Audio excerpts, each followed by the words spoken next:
to celebrate the birthday of our great country. The ceremony was originally conceived by Litchfield resident Eric Hatch, along with his good friend, another Litchfield resident, artist Eric Sloan. Between these two men, they wrote a collaborative article entitled, "Let Freedom Really Ring." It appeared in this week's magazine on February 17, 1963. This one article so inspired Connecticut Senator Abraham Ribicoff that he took the ideas of these two men to Congress. The nationwide ringing of bells is now known as Let Freedom Ring, was adopted by Congress on 26 June 1963. We are the members of the 1st Litchfield Artillery Regiment. We are a private militia chartered under the laws of the state of Connecticut.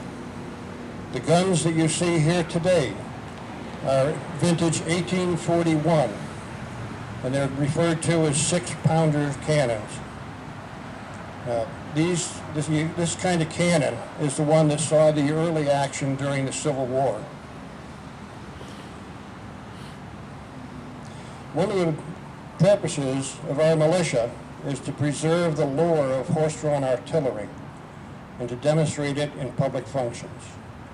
We ask that you remain behind the muzzle line, and that's for your own safety.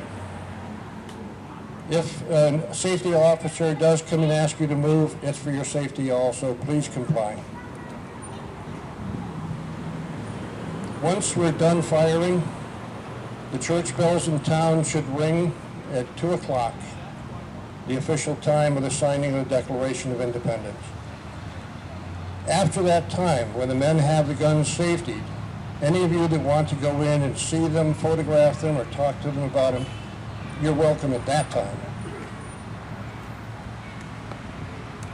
This is the second half of Litchfield's Independence Day ceremonies.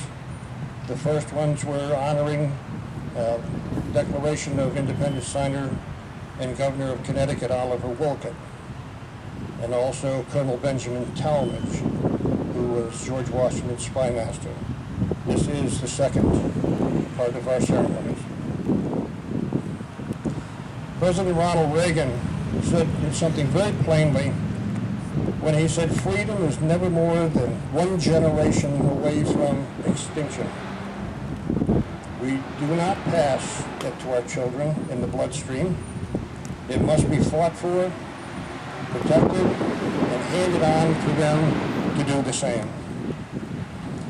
We're now going to have the 1st Litchfield Color Guard post the colors, and once they have them posted, we will all stand, those who are capable, and we'll pledge allegiance to the flag.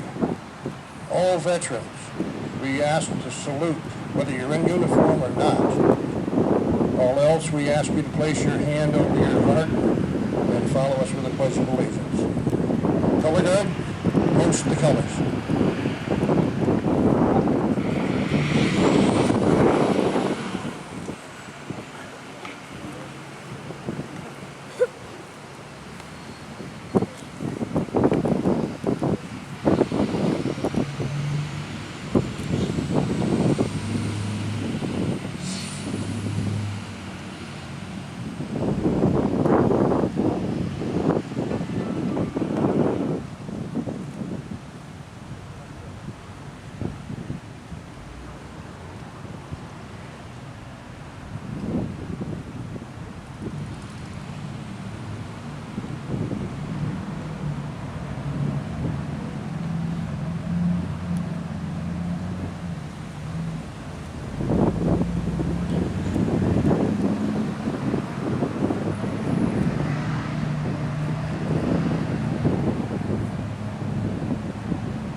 face of America, and to the republic for which it stands, one nation, under God, indivisible, with liberty and justice for all. Two.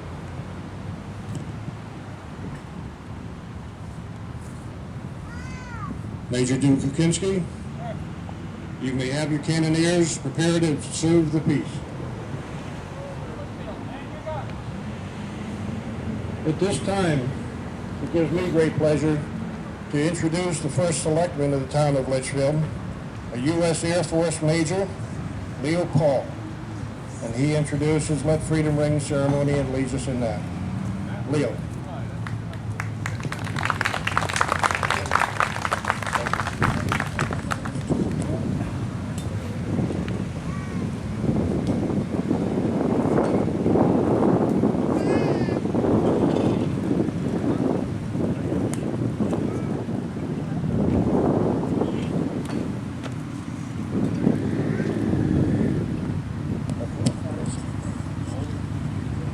Thank you very much, Reggie. It is indeed an honor and a privilege again for me to be here. This is always a lot of fun, and what a way to celebrate the 4th of July.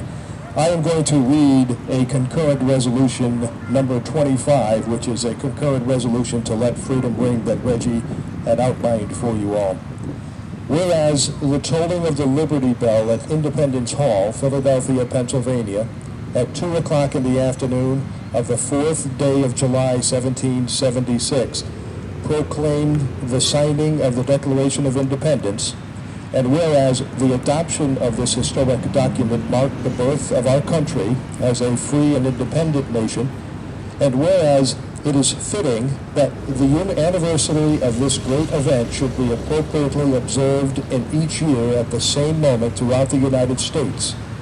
Now therefore, be it resolved that the Congress hereby declares that the anniversary of the signing of the Declaration of Independence should be observed each year by the ringing of bells throughout the United States at the hour of 2 o'clock Eastern Daylight Time in the afternoon of the 4th day of July, or at such other time on that day as may be determined by local authority, and call upon civic and other community leaders to take appropriate steps to encourage public participation in such observance.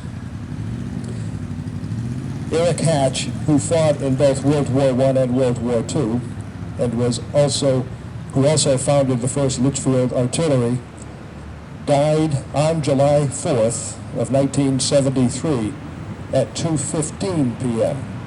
The artillery, which he founded and loved dearly, had just finishing firing the 13-gun salute, and the church bells had rung in all the Litchfield churches. The timing was as perfect as one could ask for, and Eric held on until his men had completed his ceremony. It is also significant that the Model 1841 bronze 6-pounder cannon being fired here today is the same gun that was dedicated by the 1st Litchfield Artillery in June of 1973 at the end of the Colonel Eric Hatch's command. We hope you enjoy the day, and we're glad that you are here with us to celebrate the 236th birthday of this great nation.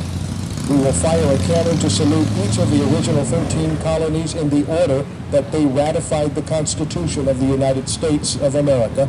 The Litchfield churches will then ring their bells 13 times at 2 p.m.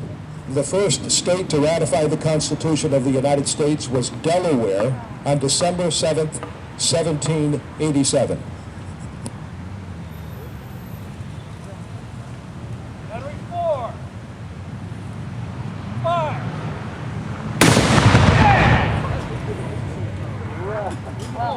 That was a pop. On December 12th, 1787, Pennsylvania became the second state to ratify the Constitution. Battery 2. Guys, back. Fire. New Jersey ratified the Constitution of the United States on December 18th, 1787. Battery 4. Fire.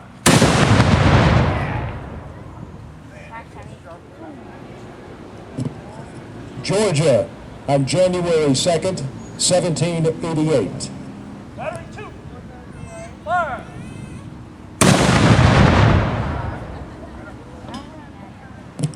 The fifth state to ratify the Constitution of the United States on January 9th, 1788, the greatest state in the nation, the Constitution State, Connecticut.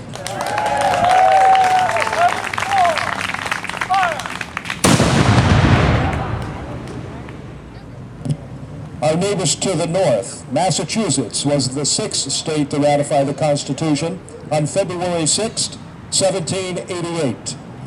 Battery 2. Fire.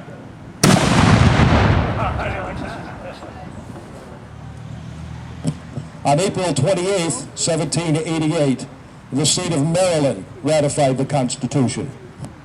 Battery 4. Fire.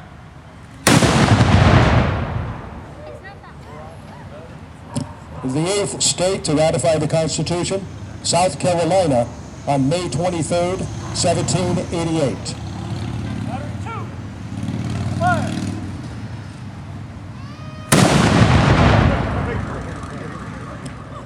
New Hampshire was the ninth state to ratify the Constitution on June 21st, 1788. Battery 4. Fire.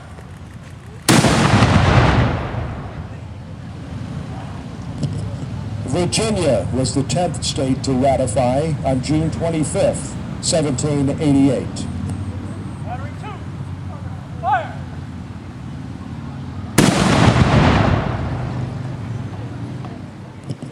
New York was the 11th state to ratify the Constitution on July 26th, 1788.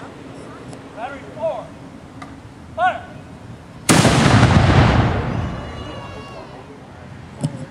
The 12th state, North Carolina, on November 21st, 1789. Battery 2. Fire.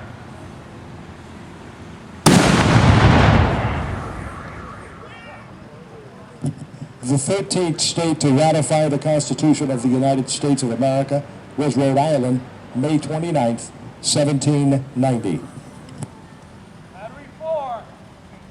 Fire.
Major Dubokinski, have your men swab and secure the guns.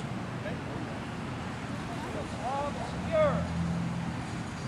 At this time, that concludes the ceremonies, and I welcome anybody that would like to get close to the guns. You can go forward at this time. You can photograph them if you want, be photographed with them, or you can talk to our people also. But have a happy, happy birthday, America.